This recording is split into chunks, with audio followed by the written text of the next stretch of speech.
Terus niki kula terangaken nggih. Tentu masyhur sekali nggih di antara yang difahami semua ulama bahwa Quran itu bisa mensyafaati nggih. Masyhur sekali bahwa Quran itu bisa apa? Mensyafaati. Bahkan syafaatnya Quran itu bedanya dengan syafaatnya Nabi adalah syafaatul Quran ini menghalau atau menghadang orang biar gak sampai kena azab. Tapi kalau syafaatnya selain Quran itu yang sudah kena azab diambil dari azab itu. Nah, dalu niki kula kepengin matur teng jenengan sedanten karena niki lami sekali saya kaji bahwa malaikat, nggih malaikat sinten mawon itu juga kena konstitusi aturan fikih. Jadi kalau kita sebagai manusia wajib menghormati orang hafal Quran, enggak boleh nyadui wong hafal Quran, enggak boleh ngidoni wong hafal Quran, maka malaikat juga kena aturan yang sama. Karena dia, malaikat ini termasuk makhluk yang mukallaf, makhluk yang kena tatanan Allah Subhanahu wa taala. Sehingga Rasulullah sallallahu alaihi wasallam dawuh surat Tabarok disebut Al-Munjiyah, Al-Waqiyah. Surat yang bisa menyelamatkan yang hafal dari siksa kubur. Pokoknya singkat cerita, ada orang itu fasik, mungkin ya layak disiksa.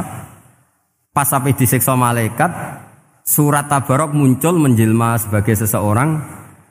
Kalau kamu menyiksa orang ini, berarti nyiksa saya. Terus kata malaikat, anti min kalamillah, ya rujuknya memang perempuan karena surah itu dari muannas karena ada taknya. Anti min kalamillah, kamu ini termasuk kalamu wah. Wa ana akrahu musa'ataki, tentu aku enggak berani menyiksa kamu. Ya terus berdebat kata malaikat, ini orang enggak benar, ini orang fasik, saya harus mukuli dia. Kata surat Tabarok, sak fasik-fasike aku iku ning atine. Kena nyiksa dekne nyiksa aku. Wahnya debat karena enggak ada mahkamah konstitusi. Terus walhasil terus malaikat bilang gini, ya sudah kita lapor kepada Allah Subhanahu wa taala. Lapor, akhirnya surat Tabarok ini cerita ke Allah, ya Allah, ini orang setiap kali datang ke saya dari sekian surat-surat yang ada di Quran, orang ini milih saya. Yang dipelajari ya saya, yang dihafalkan juga saya. Ini kata surat Tabarok kepada Allah. Jika orang ini hafal saya tidak ngefek ke dia untuk tidak disiksa, maka mendingan saya tidak termasuk kitabika, saya tidak termasuk Quran saja. Wong jadi Quran ora iso nyafaati. Terus kata Allah, lho kowe kok emosi kata Allah. Ya harus emosi dong Gusti. Masa wis dadi Quran kok gak iso nyafaati sing hafal. Terus kata Allah, wis pek aman. Makanya terus banyak orang ngapalkan surat Tabarok. Ya ini sekaligus ijazah nih. Untuk meradam kemarahan malaikat niku apal surat Tabarok. Syukur-syukur apal 114 surat. Oh niku malaikat sinten mawon pun kena. Cukup apal Tabarok. Sehingga adatnya orang-orang Jawa selain apal Yasin itu apal Tabarok. Nah, saya itu lama sekali mempelajari bab ini. Ternyata di antara pokoknya itu satu, karena malaikat itu kena aturan fikih. Nggih imut nggih, malaikat itu juga kena aturan fikih. Jika orang hafal Quran itu haram disadui, kita haram menghinakan, maka malaikat juga kena aturan tidak boleh menghinakan orang yang hafal Quran. Dan alhamdulillah di banyak surahul hadis, hafal Quran itu maknanya tidak harus hafal semuanya. Orang boleh hanya hafal Tabarok, boleh hanya hafal Waqiah. Itu kalau kamu hafal betul, surat ini juga bisa berdiri sendiri mensyafaati Anda. Kayak ini surat Tabarok, beliau matur kepada Allah SWT. Redaksinya gini, inna fulanan amida ilayya min baini kitabika fata'allamani wa ta'alani. Jadi dari sekian surat yang ada di Quran, orang ini selalu milih saya ya Allah. Jadi gampangannya surat Tabarok, wong saya diprioritaskan orang ini kok saya dingin-dingin saja ketika mau jenengan siksa, ini enggak fair. Apa gunanya saya sebagai kalamullah, sebagai kalamuka ya Allah, kemudian enggak ngefek kepada orang ini. Akhirnya walhasil sama Allah surat Tabarok diberi hak syafaat. Makanya akhirnya semua ulama ijma' yang bisa mensyafaati itu adalah satu Quran, dua Rasulullah SAW, ketiga orang-orang soleh dan seterusnya. Tapi yang penting dari ngaji ini adalah bahwa malaikat itu kena konstitusi. Makanya saya punya ijazah untuk jenengan. Malaikat itu bisa diteror, sampean tenang saja. Malaikat itu bisa diteror, bisa dibully. Masyhur itu di cerita Nurul Dhulam karangannya Senawawi. Sayyidina Ali yang mbahnya Habib Ali ini Sayyidina Ali bin Abi Thalib. Ya jadi Rasulullah kita tahu punya menantu yang top alim alamah namanya Sayyidina Ali. Sayyidina Ali ku yang menuso. Jadi dekne ku iseng kepengin roh Umar ku wedi. Mergo mangkel. Wong kok ning donya anggere wong tau disentak iku kepengin roh Umar disentak. Wong sak urip-uripe nyentak. Wong. Walhasil Sayyidina Ali ketika Umar wafat, beliau berdoa, ya Allah saya beri kasaf supaya ngerti Umar sing mletene ngono anggere wong disentaki wani gak nyentak mungkar nakir. Mau itu tok tujuannya.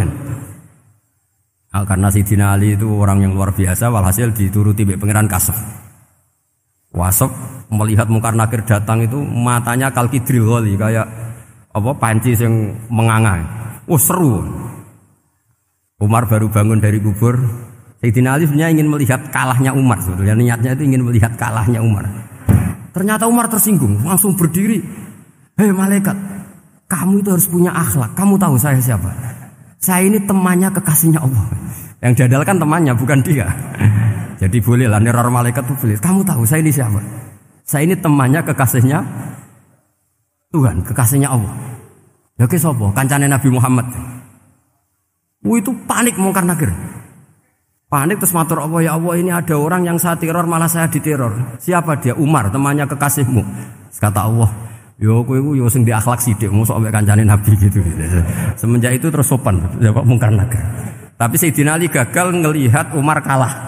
Padahal cita-citanya kepengin Umar sekali-kali kalah. Jadi ada sekian cara untuk apa ya, kalau dibahasakan untuk meredam malaikat. Masyhur ada ulama alim alamah pekerjaannya mengajar tauhid. Ngajar tauhid lah, mungkin tauhid primbon sampai tauhid apa. Ketika meninggal sama malaikat masih ditanya marbuka, manabiuka dan seterusnya. Imam Malik datang, "Hei malaikat, ini guru tauhid, saurip-uripe mulang tauhid. Kowe ora tau mulang kok takok sing tukang mulang. Sing sopan." Ya sudah enggak usah tanya. Jadi cerita seperti ini mungkin orang lain boleh nggak percaya, tapi itu mudawwan, dibukukan di beberapa kitab, dan saya percaya itu karena secara umum kaidahnya adalah ala inna auliya Allahi la khaufun alaihim wa lahum yahzan. Tetap lahumul busyra fil hayatid dunya fil akhir. Artinya kalau wali itu ngalami ketakutan ketemu mungkar nakir, berarti dia tidak punya busyra fil akhirah. Padahal para wali ini dijamin punya busyra, mendapatkan gembira di dunia, juga mendapatkan gembira di akhirat. Artinya kalau para wali ngalami ditanya mungkar nakir terus takut, apa mana mbok bayangno kepuyah-puyah, wah itu lahumul busyra. Jadi ini, makanya zaman nanti kalau ditanya mungkar nakir, marbuka, saya guru tauhid. Ngajar di Qudsiyah kelas 6. Nah, harus jelas. Saya kalau ditanya juga gitu, saya guru Minhajul Abidin, ngajar di Habib Ali. Minhajul Thalibin, harus jelas. Kalau Pak Najib lebih gampang, ketua menoro. Lebih gampang lagi. Enggak apa-apa. Kalau karena malaikat itu ternyata mukallaf. Mukallaf itu kena aturan hukum. Enggak boleh dia selonang-selonong. Kena aturan hukum. Makanya fa innallaha ta'ala la yu'adzibu qalban wa al-Qur'an. Allah tidak akan menyiksa hati yang ada di Quran. Kalau orang hafal Quran sampai mati, artinya dia membawa Quran. Dan artinya apa? Malaikat kena aturan tidak boleh melecehkan orang yang membawa Al-Quran. Sehingga surat Tabarak enggak terima. Ini orang ini hafal saya. Kalau kamu mukulin dia kena saya. Tapi ini orang fasik. Tapi saya di situ. Kalau mukulin dia kena saya. Akhirnya kompromi terus konsultasi bi Allah. Akhirnya dibenarkan surat Tabarak. Ya, terus ini sudah clear ya, lolos ya, mungkar nakir lolos. Baru kayak surat apa? Tabarak. Mungkin-mungkin buatan dites malih, nak dites malih ndredeg keliru ribet. Tapi saya percaya itu ya. Saya tidak bisa membayangkan ya. Ketika Quran disifati Rasulullah SAW bahwa Quran itu syafa', memberi syafaat, kemudian itu tidak ngefek. Saya itu keberatan sekali. Begitu juga apalagi ya, misalnya Rasulullah disifati aqrabin nas, ahabbin nas ilallah, kemudian tidak ngefek bisa memberi syafaat, itu tidak fair. Pasti orang-orang dekatnya Allah ini bisa memberi apa? Syafaat. Karena status kedekatannya Rasulullah SAW diantaranya adalah hak memberi apa? Syafaat. Karena malaikat yang semuanya itu kena konstitusi.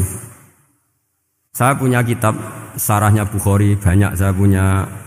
Itu diantaranya riwayat dari Ahlul Bait dari Sayyid Ali Zainal Abidin Anil Husain an abihi an Rasulillah sallallahu alaihi wasallam. Itu riwayatnya adalah ketika nanti di mahsyar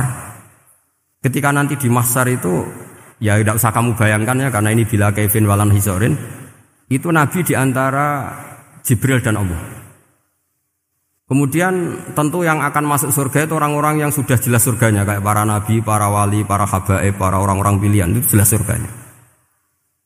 Tapi apa yang terjadi? Allah itu ya tentu Allah zat yang maha tahu, sudah sangat tahu. Itu nabi usulnya itu hanya satu. Ai Rabbi. Saya masih hafal teksnya. Memang tak hafalkan karena ini tak mau tak pakai senjata untuk ketemu para malaikat. Bukan ya Rabbi, kalimatnya ai Rabbi. Ai Rabbi ibaduka abaduka fi atrofil ardi. Lho Gusti yang nyembah jenengan bukan hanya orang Kudus tok, bukan orang Menara tok, bukan madrasah-madrasah elit tok, bukan sekolah-sekolah Anggulun tok. Banyak orang yang di tengah hutan juga nyembah jenengan, banyak orang yang kerja di Korea juga nyembah jenengan, banyak orang dengan segala kemiskinannya juga nyembah jenengan. Tidak hanya orang-orang mainstream ini yang nyembah jenengan. Akhirnya Allah ini terus nyari orang-orang yang enggak jelas alamatnya, enggak jelas statusnya. Tapi di hatinya hanya masih nyembah Allah Subhanahu wa taala. Ini termasuk berkah dari rahmatnya Rasulullah sallallahu alaihi wasallam. Jadi nanti yang jelas ya tentu akan dapat surga karena posisinya jelas. Yang enggak jelas diusulkan sama Rasulullah, ai Rabbi ibaduka abaduka fi atrofil ardi. Itu luar biasa. Saya pernah ke Korea itu haru karena di sana ya ada yasinan, ada dibaan. Padahal kerja di negara ateis. Itu kalau mereka sholat, itu nyuri-nyuri waktu makan sholatnya itu di kamar mandi. Ya jangan bayangkan kamar mandinya kayak di sini yang sempit enggak, kamar mandi di kota-kota itu kan mungkin lebih bagus dibanding kamar tidur jenengan. Kayak di hotel-hotel itu kan kalau santri so ngantuk. Saking mewahnya jadi bisa kadang ada yang tanya, "Mosok Gus kamar mandi nek Gus sholat mau cuwilik?" Iwak kamar mandimu ini kamar mandi. Ya sering tanya saya itu sholatnya sah apa enggak sih? Sah, semuanya gitu tak jawab sah terus. Dan itu yang nanti diusulkan Rasulullah sallallahu alaihi wasallam, ai Rabbi ibaduka abaduka fi atrofil ardi. Di luar orang-orang yang mainstream itu ya Allah, banyak orang yang menyembah jenengan. Saya tuh pernah nangis ketika di Bandara Jakarta ketemu orang wireng, serai melarat, jelas melarat. Wireng wis. Niku ketemu saya cium tangan. Gus saya ini itu habis dari Selandia Baru. Kerjanya dia itu ikut mancing gitu, mancing ikan tuna di Selandia. Kalau saya di tengah laut itu sampai 2 bulan. Hiburan saya itu hanya ngaji jenengan lewat YouTube. Coba orang di tengah laut ngaji. Wah, itu seneng pojok bumi. Jadi ini umat Rasulullah sallallahu alaihi wasallam. Makanya kalau suwun jenengan yakin saja terhadap syafaatnya Quran. Karena semua malaikat itu kena aturan. Di antara aturannya adalah tidak boleh menyiksa orang yang di hatinya ada Al-Quran. Fa innallaha ta'ala la yu'adzibu qalban wa al-Qur'ana. Karena Allah tidak akan menyiksa hati yang ada di Quran, yang ada Qurannya. Sehingga memiliki jelas gini riwayat saking Ibnu Katsir. Semoga kula percaya, apalagi ini didhawuhkan Rasulullah sallallahu alaihi wasallam bahwa surat Tabarok adalah disebut munjiyah. Penyelamat juga disebut wakiyah, penjaga. Lalu biasanya orang-orang yang enggak percaya syafaat itu pertanyaannya adalah kan manusia itu wa alaisa lil insani ila masa'a, manusia itu hanya bisa membawa bekal apa yang pernah dilakukan. Itu dijawab oleh ulama-ulama kita ahli sunnah wal jamaah. Entah perlu ditambah anahdiya apa enggak tahu saya.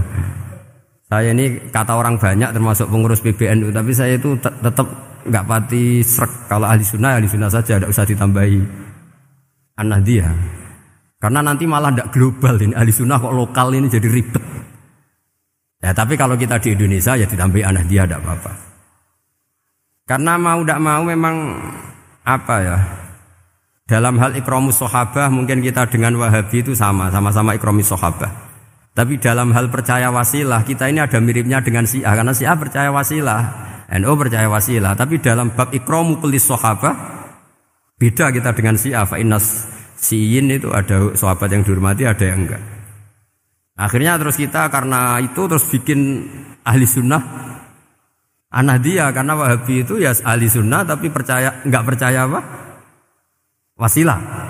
Ya katanya gitu, kata para pakar-pakar. Saya sendiri hanya nirukan, saya enggak punya kepentingan untuk menganalisis itu enggak. Karena pertanyaan di kuburan itu ya gampang, nanti marobuka, manabiuka itu gampang lah. Tapi ada KNU juga, ada nanti Gus pertanyaannya, wama jamiyatuka. Waduh ribet itu, lama-lama wama hizbuka, partai kamu apa? Ribet kan kalau semua orang kreasi nambahin, malah ribet kan. Tapi lewat ngaji ini saya pastikan bahwa surat Tabarok itu luar biasa. Terus saya teruskan. Wa qad rawat Tabrani wal Hafidz Ad-Diya al-Muqaddasi min tariqi Salam bin Sadrusih qala Rasulullah sallallahu alaihi wasallam suratun fil Qur'ani khosomat an sahibiha hatta adkhalathul jannah. Jadi ada surat di Quran yang mati-matian membela yang hafal sampai surat itu memasukkan orang itu ke surga, yaitu tabarakalladzi biyadihil mulk. Ini yang An Ibnu Abbas yang qala daraba ba'du ashabin Nabi sallallahu alaihi wasallam khiba'u ala qabrin wa wala yahsibu annahu qabrun. Fa idzan qabru insanin yaqra'u suratal mulki hatta khatamaha. Fa atan Nabiyya sallallahu alaihi wasallam faqala hiyal mani'ah hiyal munjiyah tunjihi min adzabil qabri. Jadi ada sahabatnya Nabi karena kemalaman dia bikin tenda di kuburan. Dia agak ngira kalau itu kuburan. Ternyata di situ ada orang Sohibul Qabri ini baca surat Tabarok. Baca surat Tabarok. Kemudian peristiwa itu dilaporkan ke Rasulullah. Jawabnya Nabi apa? Memang surat Tabarok itu al-mani'ah, yang bisa menghalau atau menolak azab. Terus hiyal munjiyah, memang surat Tabarok itu menyelamatkan tunjihi min adzabil qabri, akan menyelamatkan orang itu dari siksa kubur. Ikut ke sekolah. Wa qala Tabrani haddatsana Muhammad bin Hasan. Terus qala Rasulullah sallallahu alaihi wasallam lawadittu annaha fi qalbi kulli insani min ummati. Karena keramatnya surat Tabarok seperti itu, kata Nabi lawadittu pakai lam taukid. Yakti seneng ingsun annaha di surah yaitu Tabarok fi qalbi kulli insani min ummati. Karena keramatnya surat Tabarok seperti itu, saya suka kalau semua umat saya itu hafal itu. Nah, alhamdulillah barokahnya didikan para kiai, para guru, hampir semua kita ini hafal surat Tabarok. Daripada yang kampanye harus hafal Quran semua, ya sudahlah, ini al-maisur la yaskutubil maksur atau ma la yudraku kulluh la yudraku kulluh. Jadi saya itu punya santri orang Sulawesi. Itu dulu guru gitar. Santri di Jogja, dia dulu sekolah kesenian di Jogja terus jadi guru gitar. Saya ini kan kiai fikih. Saya mazhabnya sama dengan Pak Najib, termasuk ngaramkan gitar saya ini. Mau tak haramkan kok ora gelem ngaji malah ribet, tak halal ngomong gitar kok tak halal. Wis meneng ae. Semeneng ae. Saya niru Mbah Mun, nek ono jawabane semeneng gak. Ya takok kadang, Gus, main gitar hukumnya piye? Kurang pegawean tak jawab. Halal tak haram, Gus? Kurang pegawean sejelas. Halal haram tak kok ribet. Tapi yang unik dari itu apa? Tiap tahun Beb itu datang ke saya setor surat Tabarok. Kadang ya setor 5 ayat, 20 ayat, sampai khatam. Naik pesawat dari Sulawesi. Gara-gara ngaji saya sudahlah Gus, sementing aman. Jadi aku ning donya wis main gitar saenakku, nek gak hafal Tabarok bahaya gitu. Dia ngapalkan, apal betul. Sekarang kemarin setornya khatam. Ya hanya untuk ngelawan malaikat saja itu, untuk ngelawan malaikat itu. Saya kok tertarik itu. Lah yang repot saya, Beb, saya kiainya ngajarkan itu tapi lupa ngajarkan haramnya yang gitu-gitu. Wah ya ribet ya, sudahlah nanti biar jurusi Allah Subhanahu wa taala. Sudah. Karena jadi kiai itu repot. Saya pernah Beb tanggal 1 Syawal itu punya teman zaman di Sarang. Wonge wis wireng kriting soe wis wireng kriting. Jarang ke saya tanggal 1 Syawal kecuali pas itu. Ternyata datang tuh karena teman saya, semakan senior saya, mau ngijazahi saya. Gus, kowe nak dadi kiai sing hati-hati. Aja geman dalil sing ora iso nglakoni. Ono apa? Dia itu datang ke saya berarti tanggal 2 sore. Dia itu pas Idul Fitri itu pidato. Man shoma Ramadan wa atba'ahu sitan bin Syawal fa ka'annama shoma dahrakullah. Itu orang lugu-lugu poso. Bareng tanggal loro-loro pas wandekne rokokan. Wong lugu-lugu, wah rugi bah aku poso jebule jenengan ra kena dinut. Jadi semuanya yang poso 6 hari itu ngikuti kiai itu. Ternyata pas disowani pas rokokan, rugi bah aku anut jenengan. Tak nut-nut poso jebule jenengan gak poso. Aku yo meneng ngene, lha opo pe dalil ngono barang lho lha opo ora iso nglakoni.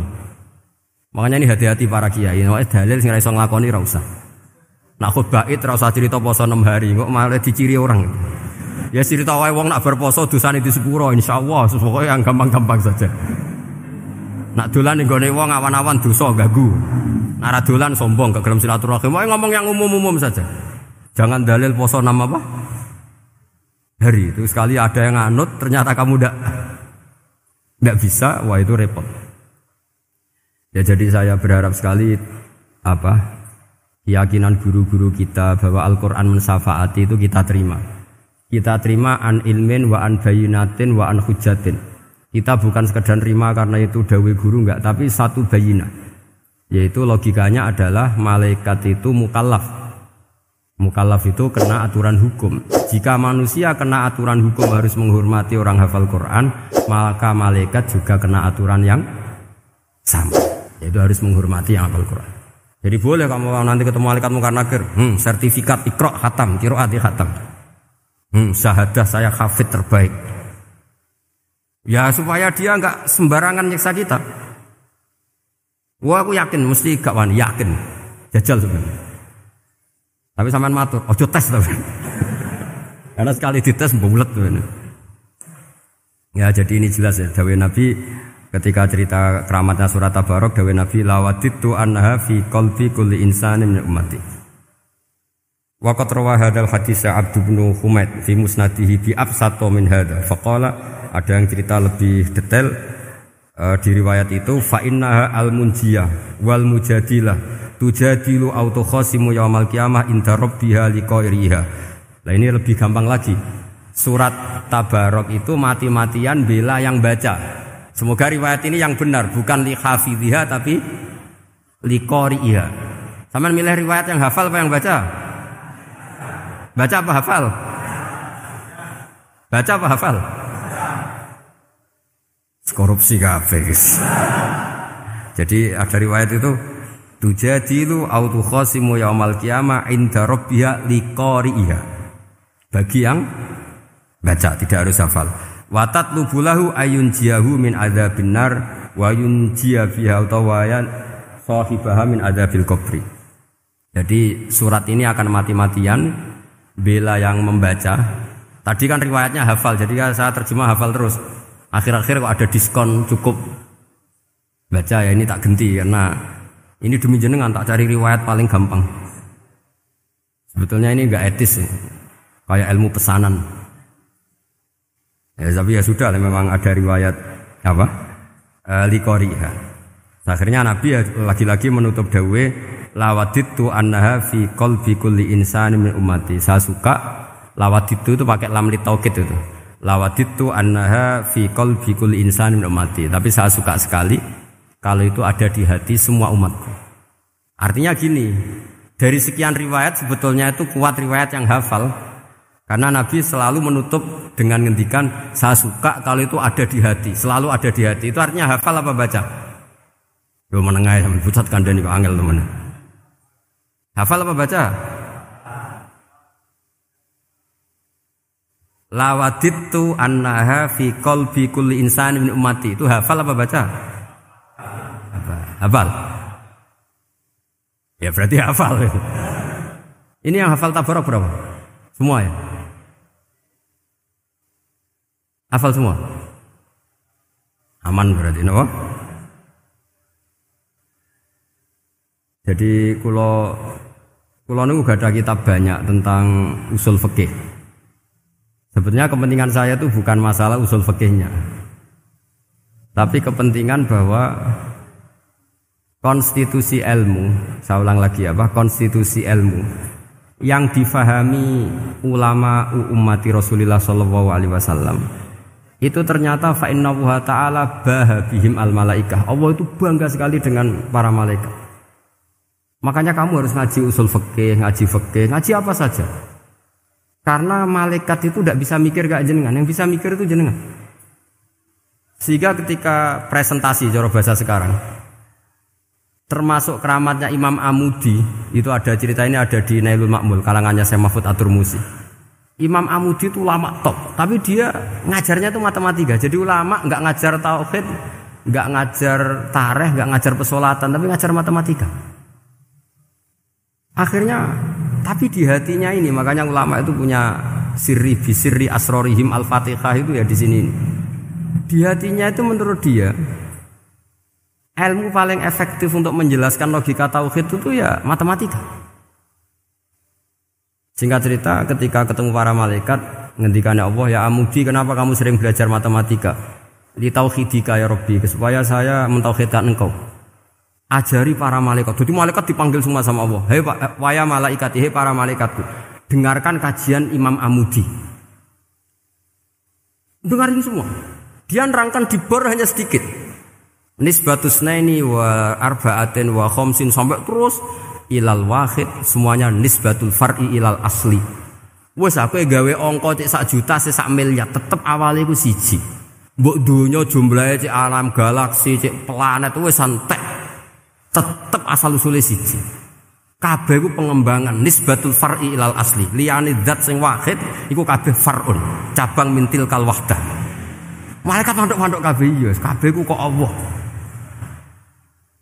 Jadi angka sebanyak apapun itu ya nisbatul far'i ilal asli. Jadi 2 ya enggak asli, yang asli 1. 5 ya sama, 1 miliar ya sama, 1 triliun semua. Berapapun jumlahnya bilangan, semuanya adalah far'un minal wahid. Terus kata Allah, oh iki lho ulama aku pinter tenan nerangno tauhid. Nah malaikat kan monoton. Pokoknya wiridan sudah gitu dok. Akhirnya, padahal malaikat ini pernah nggak terima ketika ulama itu masuk surga duluan, karena kan wiridan ini lama malaikat. Tapi ternyata apa? Kata Allah, kowe wiridan terus wajar gak di nafsu. Manusa tak kei nafsu jek eling aku. Akal terbaiknya dipakai untuk saya kata Allah, yaitu untuk litauhidi, untuk mentauhidkan saya. Itu Imam siapa? Amudi. Jadi dia. Terus saya punya kitab, pernah ngaji sama Mbah Mun, namanya kitab Al-Husunul Hamidiyah. Itu ada ulama, itu ahli gambar. Gambar. Kitabnya itu bergambar. Yo kadang gambar wit, kadang gambar wedhus, pokoknya kitabnya gambar. Tapi wong keramat. Dua kitab gambar tapi hawane hawa tauhid. Nah, sampean kan enggak ngarang kitab primbon. Donga mahabbah. Lah ndekne dhewe Joko tuwa kok ngijazahi mahabbah. Lucu kan. Ana kiai fakir jali ijazah jal berizki yo ngijazahi udah ndekne dhewe. Fakir. Sing repot meneh. Wong ndekne dhewe ra cerdas ngijazahi ilmu laduni. Seribet Mas. Wong ndekne dhewe ra cerdas ngijazahi ilmu napa? Ternyata di akhir kitab itu dijelaskan gini. Fa inna hadhihi suwara, semua gambar ini awaluha min nuqtah wahidah. Awalnya adalah dari 1 titik. Jadi famadarul wujud adalah an-nuqtah, 1 titik. Nuqtatul wujud yaitu Allah Subhanahu wa taala. Mbok kowe gambar seruwet apapun. Wis aku gambar benang paling ruwet sing ra iso diurai. Awalnya 1 titik apa 2 titik? 1 titik. Makanya masyhur dalam dawuh para ulama, Quran dikumpulkan di surat Fatihah. Surat Fatihah dikumpulkan di bismillah. Bismillah dikumpulkan di titiknya ba. Nah titik ba ini disebut bi kana makana wa bi yakunu mayakun. Karena lewat titik bi ini, karena saya yang ada menjadi ada, dan karena saya yang mau ada akan menjadi ada. Makanya semuanya itu kembali ke 1 titik, nuqtatul wujud. Kayak apa ulama dulu? Jadi mau bismillah itu gak main-main kan. Bismillah itu eling bae. Ba ini nuqtatil wujud, bahwa kita benar-benar bertauhid. Mbok kayak apa buletnya gambar, mbok kayak apa ruwetnya, tetap dimulai dari 1 titik. Mbok kayak apa jumlah angka-angka itu, dimulai angka 1. Nah, Sampean saya harapkan nanti kalau ketemu Allah itu Allah bangga dengan sampean kon mulang tauhid ning malaikat. Orang ning TPQ kon mulang malaikat. Itu cita-cita terbesar saya, kepengen mulang malaikat. Mulang sampean wis bosen yakin wis aku pengen. Oh keren, mulang. Ya, maksudnya aja malaikat kok Jibril, Mikail itu malaikat elit. Sing awam-awam lho sing mboten. Mboten kalau malaikat ini papan atas niku mun alim banget. Saya kenapa ngomong demikian? Saya ini punya tafsir namanya tafsir Al-Qurtubi. Itu Imam Qurtubi termasuk tak anggap mufassir hebat.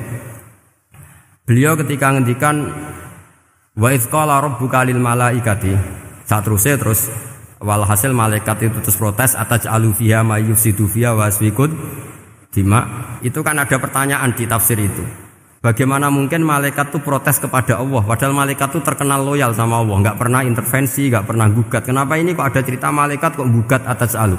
Jadi Imam Qurtubi, hum awamul malaikah, itu awamnya malaikat. Bukan yang kayak Jibril, Mikail. Itu malaikat-malaikat yang enggak ada namanya, awam. Jadi jangan bayangkan yang protes itu kayak malaikat Jibril. Jadi harus dibedakan. Nah, saya ya tentu kalau ngajar malaikat ya milih yang ini, yang enggak jelas namanya ini sudah. Kalau Jibril ya enggak mungkin diulang dong sing nggawa wahyu. Apa alam Quran ku sepiro? Aku sing nggawa Quran ribet kan malah. Lah nek Israil mbok ulang tersinggung dipletet lah sebentas malah ribet. Mikael mbok ulang tersinggung kira di donasi bagian duit dan bagian rezeki. Ribet. Wis mulang malaikat sing awam. Saya itu termasuk hilang iskal saya, janggal saya karena tafsir Qurtubi. Dulu saya itu iskal. Mau malaikat kok ngevaluasi kebijakan Allah itu artinya kan gini. Ya Allah, engkau mengangkat Adam sebagai khalifah.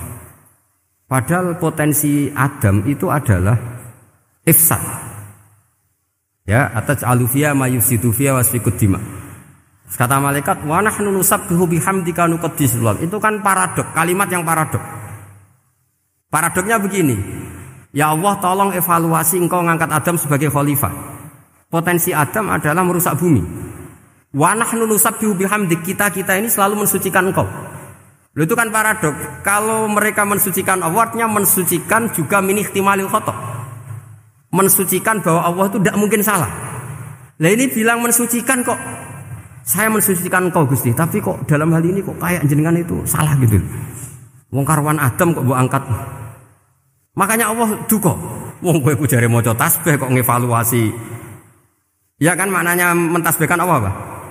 Mensucikan dari semua kesalahan, kekurangan. Ini bilang baca tasbih kok nganggep Allah itu perlu dievaluasi kebijakannya. Tolong pikir ulang Gusti.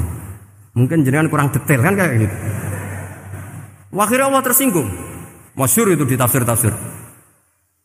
Meskipun tafsir itu sebagian Israiliyat, yang keterusan itu rodok Israiliyat, tapi cara kula rodok setuju, Israiliyat yang rodok gitu. Itu kan masyhur itu. Akhirnya, lah apa alasannya Adam kok salah? Bani Adam tentu akhirnya Adam ini kemudian berganti ke Bani Adam. Dan itu jadi perdebatan ahli tafsir. Apakah dhamir itu harus kembali ke asal? Apa boleh ke pengembangannya? Misalnya Adam itu kan di situ disebut ataj'alu fiha may yufsidu fiha wa yasfikud dima. Padahal Adam yang nabi ini enggak pernah yusfikud dima. Enggak pernah yufsid fil ardi, juga enggak pernah wa yasfikud dima. Ya, saya ulang lagi, Adam yang nabi itu kan enggak pernah ngalami ataj'alu fiha may yufsidu fiha wa yasfikud dima. Berarti Adam ini nanti yang nakal, yang sampai senang pertemuan darah itu Adamnya apa anaknya? Anaknya kan? Itu jadi perdebatan ahli tafsir. Walhasil singkat cerita, malaikat ini tidak salah. Nyatanya kita tahu kan perang di Irak, di Syria, perang zaman Belanda. Bani Adam itu senang safkud dima. Tapi ternyata malaikat ini ditegur sama Allah. Biar manusia itu salah itu duwe nafsu. Kowe bener mergo ora tak kei nafsu. Masyhur terus dicerita Israiliyat itu ada malaikat, nggih jajal Gusti. Juajal tenan dikei nafsu, medun ketemu wong adus langsung merkosa. Gak weanan sih, ora kenalan sih. Terus dari Allah, wah lumayan menungso ana mukadimah iki awur-awuran ae. Walhasil terus malaikat ape terbang enggak bisa. Ini kata cerita Israiliyat, kamu harus menentang cerita ini. Tapi saya setuju. Singkat cerita, pertanyaannya adalah, mungkinkah malaikat melakukan kesalahan? Padahal termasuk salah adalah protes kepada Allah Subhanahu wa ta'ala. Dijawab oleh Imam Qurtubi, hum awamul malaikah. Itu awamul malaikah. Jadi kita harus membedakan malaikat yang papan atas, yang ashos. Kalau dalam tafsir modern disebut malaikat sing ashos, kayak Jibril, Mikail. Ada malaikat awam. Nah, yang awam ini ya biasa, yang bilang qalu ataj'alu fiha ma yusidu fiha wa yasfikut dima wa nahnu nusabbihu bihamdika nuqaddisu lak. Itu kan paradok. Paradoknya, ya Allah, engkau mengangkat Adam jadi khalifah itu kayaknya salah. Harusnya kan ngangkat kita, karena kita ini yang selalu mensucikan engkau. Loh, mensucikan Allah, kok nganggep Allah mungkin salah dalam bikin keputusan. Makanya hati-hati kalau baca tasbih. Kalau baca tasbih, kalau Allah Maha Suci, ya sudah suci dari segala kesalahan, kekurangan. Jika wiridannya Rasulullah yang diajarkan kita, subhanallah bihamdi adada khalqi wa ridha nafsi wa zinata arsy midada kalimati. Jangan subhanallah pakai versi kamu. Allah Maha Suci. Ternyata kamu punya khayalan tentang Allah. Nah, kalau khayalan kamu salah, berarti mendudukkan Allah tidak sesuai sifatnya Allah. Makanya ahli tauhid terus punya satu pakem ilmu yang namanya ma khatara bi balika fa wa bi khilafi dzalik. Apa yang ada di hatimu bahwa Allah seperti ini, hakikatnya Allah tidak akan seperti itu, karena Allah mukhalafatul lil hadis. Karena ini masalah-masalah sensitif. Nah, dan itu yang salah, saya ulang lagi, awamul malaikah. Kata Imam Qurtubi siapa? Awamul malaikah. Ya saya teruskan. Jadi kula suwun seperti keinginannya Rasulullah sallallahu alaihi wasallam. Terus niki terakhir, anna Rasulullah sallallahu alaihi wasallam kana la yanamu hatta yaqra alif lam mim tanzil wa tabarakalladzi biyadil mulku wa qala las antawuf yufaddilani kulla suratin fil Qur'an bi sab'ina hasanatan. Jadi di antara kelebihannya surat Tabarak adalah mengungguli umumnya surat dengan kelas 70 kali derajat. Jadi keunggulannya surat Tabarak itu bisab'ina darajah di bawah surat-surat yang lain. Sudah, ini surat Tabarak agak panjang. Tapi alhamdulillah dari semua itu surat Tabarak itu kalah mbek qul huwallahu ahad. Jadi ini nikmat terbesar kita. Karena enggak perlu Tabarak, saiki porsi ini diturunkan jadi apa? Qul. Makanya banyak tarawih main apa? Qul. Itu bukan cari cepet, itu dalile musalsal ila Rasulillah sallallahu alaihi wasallam. Jadi ada sahabat itu kalau ngimami main kulhu. Di Indonesia masih mendingan kulhunya rakaat kedua ya. Itu enggak, sahabat ini rakaat pertama ya kulhu, kedua ya kulhu. Masih mendingan di Indonesia dipakai selingan rakaat kedua. Singkat cerita, sahabat yang makmum ini lama-lama mangkel, matur, ya Rasulullah, ini orang yang kau pasrai jadi imam itu sering main kulhu. Akhirnya Nabi memanggil, ya fulan, kenapa kamu suka baca kulhu? Li'annaha sifatur rahman, karena dalam surat kulhu itu semuanya menerangkan sifatnya Allah Ta'ala. Maka saya suka itu. Nabi saat itu juga dapat wahyu, ya Muhammad, kasih tahu orang itu, inni uhibbu, saya suka dia karena dia suka kulhu. Wah, itu aja hafalkan itu. Jadi itu riwayat yang lebih menggembirakan itu. Jadi enggak usah Tabarak, cukup apa? Kulhu. Dan itu lebih mutawatir. Makanya dalam legenda dunia kiai itu kan ini ada cucunya Sayyidina Ali. Tuh, siapa yang bisa khatam Quran sekian menit? Yang menang Sayyidina Ali ya, karena baca kulhu sampai 3 kali. Yang dianggap takdilul Quran, sudah sama dengan baca Quran. Jadi ini ijazah terakhir, ini jadi porsinya tambah turun. Saya itu suka. Saya itu punya banyak penggemar lah di Jogja, di Jakarta. Memang agama ini harus mudah. Saya itu kalau baca kulhu itu sampai nangis. Nangis saya bukan karena faham atau haru, itu enggak. Sebaik itu Allah. Masa gara-gara hafal kulhu, main kulhu dicintainya? Ya karena memang Allah benar-benar zat yang baik. Makanya saya punya teman itu kurang ajarnya, Masya Allah. Kalau tes ditanya rukun Islam berapa, nawakidul wudhu berapa, muftitatus sholat berapa, semuanya dijawab la ilaha illallah. Terakhir ditulis kafir Pak, sama anak nyalano iki. Nyalano la ilaha illallah kafir apa enggak? Gurunya bingung kan akhir. di ek iku la ilaha illallah kok di ek. Akhirnya bocah diceluk, "Cung maksudem piye? Mun sampean wani ngeek Pak, kafir Pak."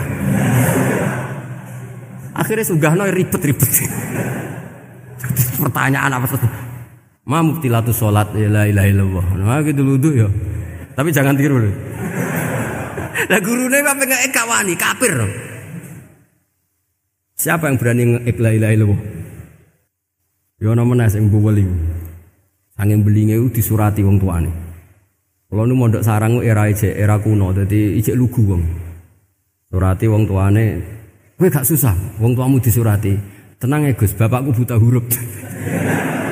Jadi wis disurati, gak ngefek wong bapake buta huruf. Nah, di Islam, saya ulang lagi di Islam. Dengan tanda kutip kesalahan-kesalahan kecil gini ku zaman Nabi, sahabatnya Nabi, iku kabeh ku dadi berkah. Makanya enggak ada ilmu sebarokah kayak zaman Nabi. Wong goblok wae dadi berkah. Sampai Nabi ngendikan aksaru ahlil jannah al-bulu, akeh-akeh penduduk swarga iku wong goblok.